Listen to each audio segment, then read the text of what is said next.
Ninguna enfermedad en la historia condujo a restricciones tan intrusivas como la Gran Gripe de 1918. Estas incluyeron el cierre de escuelas, iglesias, fuentes públicas, teatros, cines, grandes almacenes y bares y demás comercios, así como regulaciones sobre cuánto espacio se debe asignar a las personas en lugares públicos cerrados. Hubo multas contra toser, estornudar, escupir, besarse e incluso hablar al aire libre. Se contrató a policías especiales contra la gripe. Pero, según narran las crónicas de la época, por lo general, en un principio el público lo aceptó todo con pocas objeciones. Hubo posteriormente un debate científico sobre si las mascarillas eran efectivas o no lo eran, y el juego comenzó a cambiar después de que el bacteriólogo francés Charles Nicolle descubriera en octubre de 1918 que la gripe era mucho más pequeña que cualquier otra bacteria conocida. La noticia se difundió rápidamente, incluso en los periódicos estadounidenses de los pueblos pequeños se publicaron dibujos irónicos y caricaturas que decían cómo usar cercas de alambre para bloquear moscas, mostrando claramente al espectador lo estúpido de esta medida. Sin embargo, esto ocurría justamente cuando las tasas de mortalidad estaban aumentando en casi todos los países occidentales.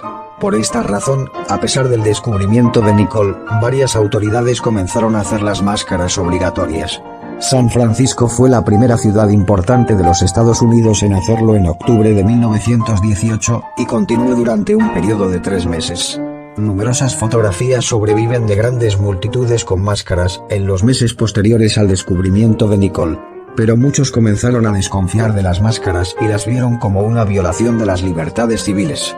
De hecho, tras la publicación de este descubrimiento, y pese a la obligatoriedad de su uso, se cuenta que el hombre promedio usaba la mascarilla colgada de la nuca hasta que veía a un policía, momento en el que se la ponía. Y la mayoría de las personas practicaron incluso agujeros en sus máscaras para meter los cigarrillos y poder continuar fumando. En algunas ciudades norteamericanas, como San Francisco, se crearon ligas antimáscara, así como protestas y desobediencia civil.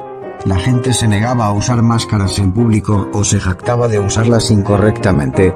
Algunos fueron a prisión por no usarlas o negarse a pagar las multas que se les imponían. En la ciudad de Tucson, Arizona, un banquero insistió en ir a la cárcel en lugar de pagar su multa por no enmascararse. En otros estados del oeste, los jueces regularmente se negaron a usarlos en los tribunales. En Nueva Gales del Sur, los informes de violaciones inundaron los periódicos inmediatamente después de que las máscaras fueran obligatorias. Ni siquiera los portadores de camillas que llevaban víctimas de gripe siguieron las reglas. La prensa libre de aquellos días constantemente daba noticias que mostraban la inutilidad de las máscaras faciales para luchar contra la pandemia. Así, el jefe de la Junta de Salud del Estado de California había presentado a fines de 1918 hallazgos del Hospital Mejor Administrado de San Francisco que mostraban que el 78% de las enfermeras se infectaron a pesar del uso cuidadoso de las máscaras. Los médicos y las autoridades de salud también presentaron estadísticas que comparaban las tasas de mortalidad de San Francisco con las cercanas San Mateo, Los Ángeles y Chicago, ninguna de las cuales hacía que las máscaras fueran obligatorias. Sus tasas de mortalidad fueron no peor o menos.